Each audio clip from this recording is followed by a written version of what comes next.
내년부터 의과대학 신입생 정원을 2,000명 늘리기로 한 과정이 타당했는지 국회가 오늘 정부와 의료계 관계자들을 불러 청문회를 진행합니다. 이 자리에서 의정 갈등에 대한 해결책도 논의할 것으로 보이는데요. 현장에 나가 있는 취재기자 연결하겠습니다. 자, 박광주 기자, 지금 청문회는 시작이 됐는지 그리고 누구누구가 참석을 했습니까? 네, 저는 의대 증원 연석 청문회가 열리고 있는 국회 현장에 나와 있습니다. 오늘 청문회는 국회 교육위원회와 보건복지위원회 이 두 개 상임위가 같이 열게 되는 연석 청문회인데요. 국회 국민동의 청원이 5만 명 이상의 동의를 얻으면서 오늘 청문회가 열리게 됐습니다. 의대 증원 2,000명이 이뤄진 과정을 밝혀달라는 것이 청원의 핵심 요구였습니다. 청문회장에는 이주 사회부총리 겸 교육부 장관과 조규홍 보건복지부 장관, 장상윤 대통령 비서실 사회수석 등 교육과 복지 분야 정부 고위 관계자들이 증인으로 나왔습니다. 또 배장한 전 충북대 의대 비대위원장과 안덕선 한국의학교육평가원장 등 의료계 관계자와 안기종 한국환자단체연합회 대표 등도 나왔습니다. 하지만 사직전공의인 박단 대한전공의협의회 비상대책위원장과 홍원하 경북대 총장 겸 의과대 선진화를 위한 총장 협의회장 등은 오늘 참석하지 않았습니다. 네, 그러면 청문회에서는 어떤 쟁점들이 다뤄지게 되죠? 우선 2,000명 증원 과정이 합당했는가, 타당했는가 이 부분이 핵심 쟁점으로 될 것으로 보입니다.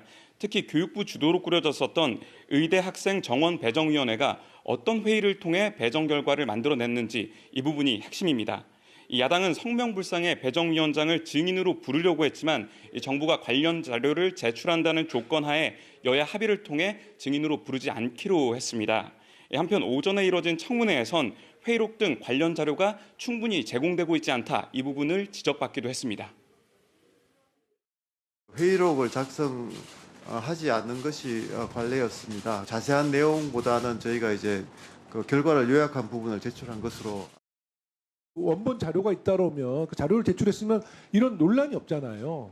근데 왜 자꾸 이 문제에 대해서 자료 미제출을 통해서 왜 자꾸 정부의 신뢰성을 떨어뜨리십니까? 네, 야권에서는 이 배정위원회와 관련된 내용들이 불투명하다는 비판을 이어온 만큼 이 부분이 청문회 내내 주요 쟁점이 될 것으로 보입니다. 이 증원 과정에 대한 공방에 이어 또 하나 중요한 쟁점은 의정 갈등을 어떻게 해결하냐는 겁니다. 전공의와 의대생들이 떠나면서 병원과 대학이 모두 혼란을 맞고 있는데 해결책을 묻는 질의가 나올 것으로 보입니다. 또 대규모 증원이 이뤄진 의대들이 의학교육을 제대로 원활하게 할 수 있는 여건이 되는지도 확인이 필요합니다. 앞서 국회 교육위 진선미 의원실이 확보한 자료를 보면 비수도권 국립대 9곳에서만 앞으로 6년 동안 2,000명이 넘는 의대 교수가 필요하고 7년 동안 9천억 원이 넘는 예산이 필요한 것으로 추산됩니다. 이게 정말 가능한 건지 증원에 따른 정부 차원의 교수진 확보와 시설 개선 등의 계획에 대해서도 질의가 이어질 것으로 보입니다.